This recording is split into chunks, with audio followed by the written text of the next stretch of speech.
Sa pinaigting na kampanya kontra loose firearms, arestado ang isang individual matapos makuhanan ng ilegal na baril sa isinagawang operasyon ng mga tauhan ng Alicia Police Station sa Barangay Mabini, Alicia, Isabela.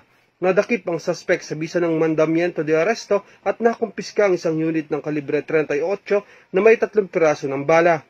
Ang suspect ay kinilala bilang si alias Romel na residente ng nabanggit na lugar.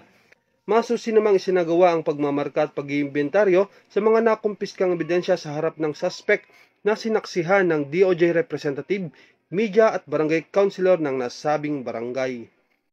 Ang naaresto ay nasa kustudiya na ngayon ng Alicia Police Station kasama ang mga nakumpiskang ebidensya para sa investigasyon at tamang disposisyon bago i-turn over sa korteng pinagmulan. Kaharap ngayon sa kasong paglabag sa Republic Act 10591 o ang Comprehensive Firearms and Ammunition Regulation Act.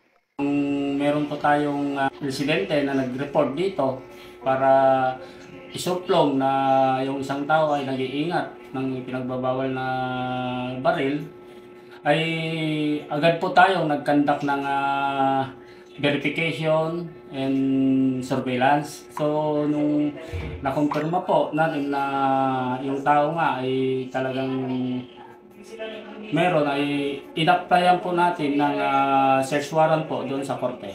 Ang Alicia Police Station po ay nananawagan sa mga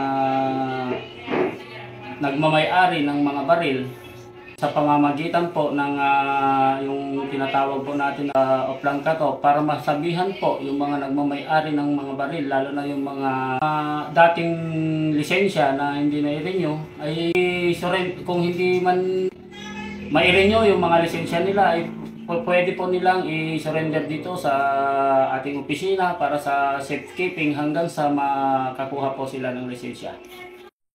Mula dito sa Lambak ng Cagayan, ako po ang inyong Police News Network Correspondent, Police Corporal Kelvin Paul Juan, alagad ng batas, tagataguyod ng balitang pulis.